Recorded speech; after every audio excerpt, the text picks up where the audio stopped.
Hi all. So this is where we got to last time. However, there's a few more things you need to learn in order to really make your drawings pop. And in this video we'll be discussing and demonstrating that.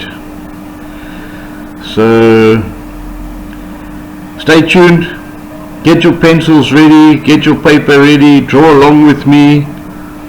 All these pictures you see are freely available to you. You can download them, you can copy them, print them, use them as practice exercises, and then we're going to go on to some more detailed drawings and some other objects, and we'll see how things go. Please let me know in the comments how you're doing, and if you have any questions I'll do my best to try and answer them. Magic.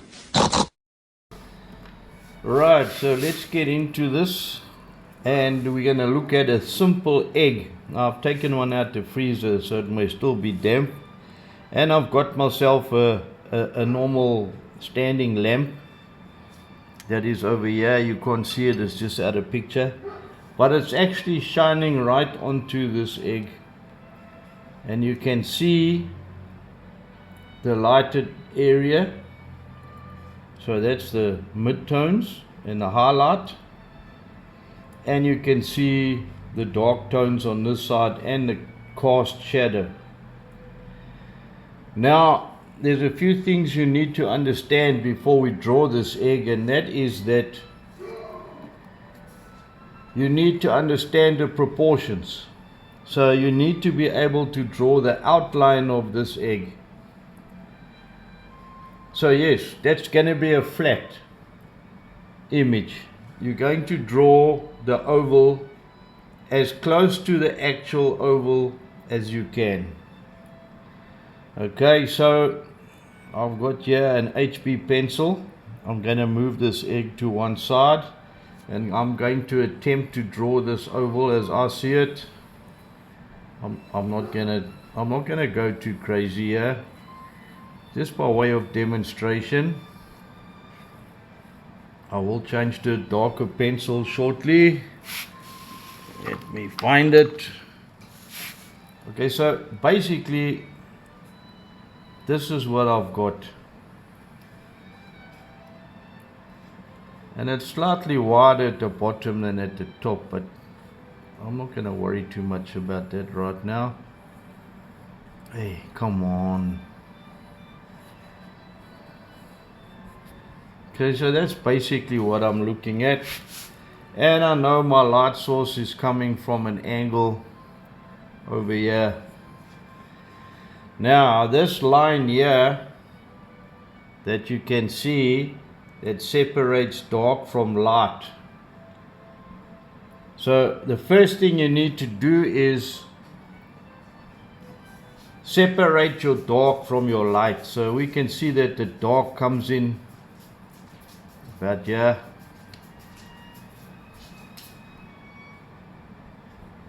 Okay, so I know straight away that's my dark area, and this we call the terminator line. I don't know why they do that, but it's just what they do. They call it the terminator line, the artists that I've dealt with.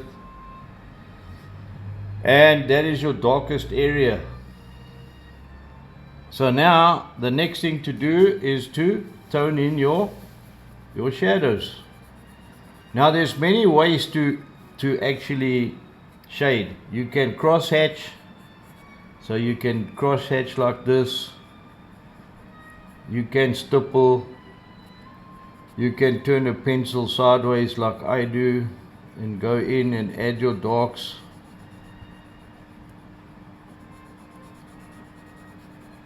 And try and follow the shape of this egg, remembering that it's a 3D item. It's not a flat item. It has mass, it has volume, it takes up space in the world, and it is not just a flat oval on the piece of paper. and we'll get more into 3D drawing as we progress. Right, so that is my terminator line.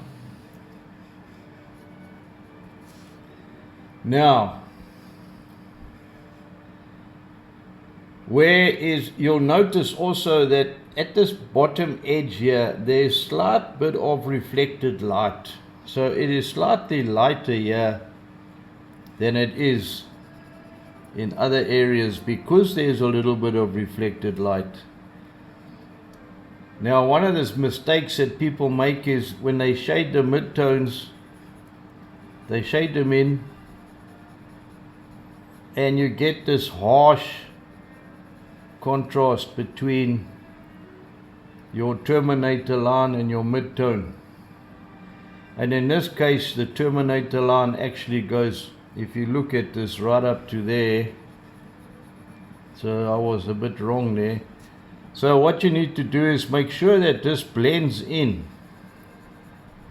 And the way to do that is, as I showed you yesterday, with some paper. But I'm going to introduce a new tool now, and this is called a tortillon or blending stump. You can buy them, they come in different sizes, and they're actually great for blending because you don't get overflow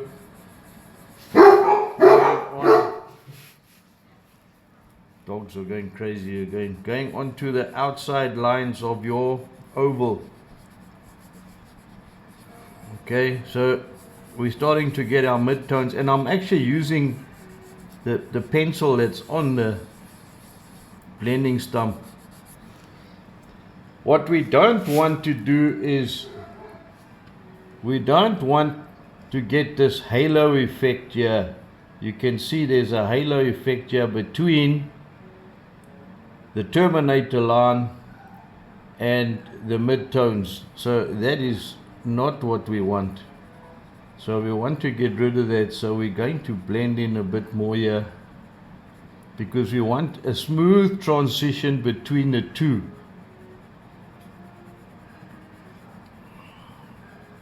Okay, so we want a pretty smooth transition between the two.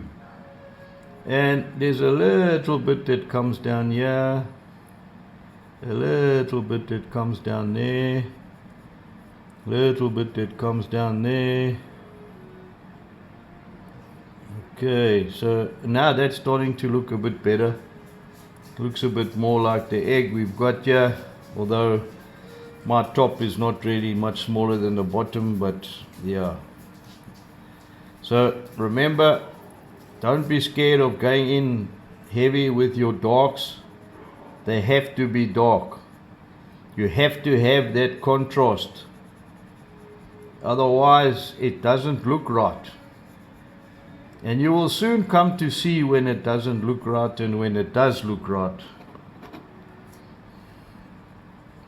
So we're going to continue blending, and I'm just using the pencil here at the moment to do the midtones, and I'm trying to keep it so that I follow the contours of the eggshell and not just shade any old haphazardly. And I see that the brightest light is right over there, which is round about here somewhere. So I'm going to blend this nicely, and then I'm going to show you another neat trick that I've picked up over the years to create these highlights. And you might already know this, but it's good to remind yourself if you've forgotten that you've got it in your cupboard or in your drawer or wherever, is the kneadable putty eraser. And this is a great thing because you squish it like putty. And I want a bright light, so I'll make a little point on there. I want a bright light right around there, so I can actually pick out. And you won't be able to do this with the normal eraser. Well, you can try, because you can cut it.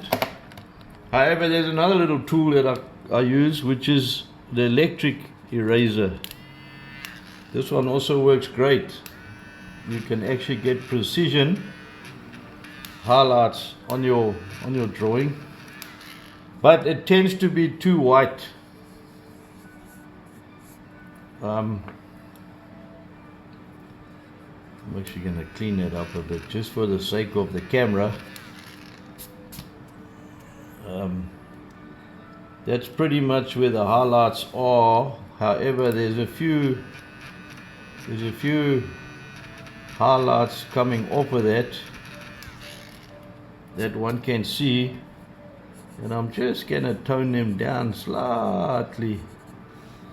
And then we've got those subtle but unmistakable highlight at the bottom here. So we just lift some of this graphite off the page with this kneadable putty eraser, we call it, or putty rubber, and we can still keep our shape and form there, and we can still blend it so that it doesn't look odd, and we can go around and we can fix that all up nicely. This is a little bit darker here, this mid-tone, as you can see from the egg. And it's great to draw from life because you actually get to see exactly what the thing looks like.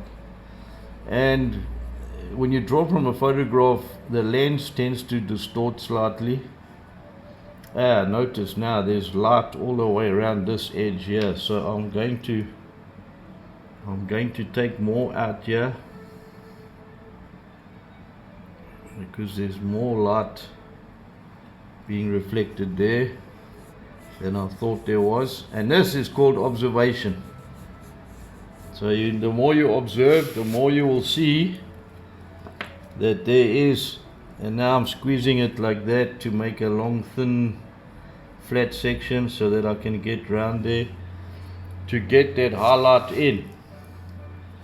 And then we need to just make sure that it's not giving us a sharp edge here, because we want it to be subtle yet visible.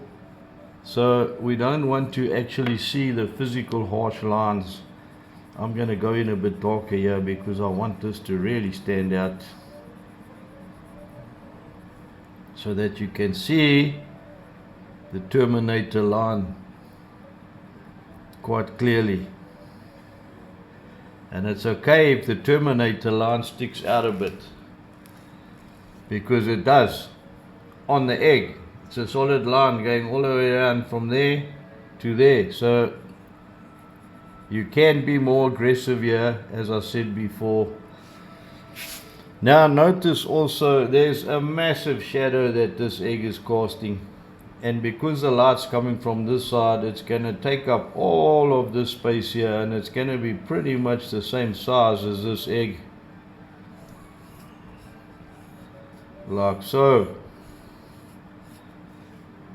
Let's just get rid of those ugly outside lines.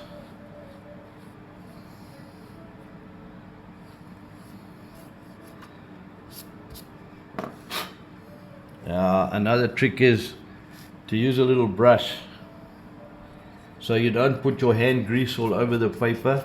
Another thing you can do is also you can blend with a brush. It actually works quite well. This one's too big, but get a smaller one and you can actually blend with a brush. If you steal your wife's makeup brush, they work very well, but make sure you take an old one. Not a new fancy one that she's just bought. So now we're going to just harden this edge a little bit, and then we're going into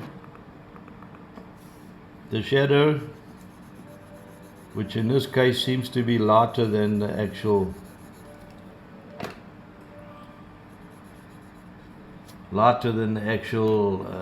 egg itself, the actual terminator line itself. Not itself. Okay, so we're going to put that in and very carefully go around your egg and then put that shadow in. And here is where the blending stump comes into its own, or the paper comes into its own. Don't worry about these lines you're seeing, it's because I'm using the back of the page, so it's showing up the other drawings I did previously. But what you do is you can make it fairly dark,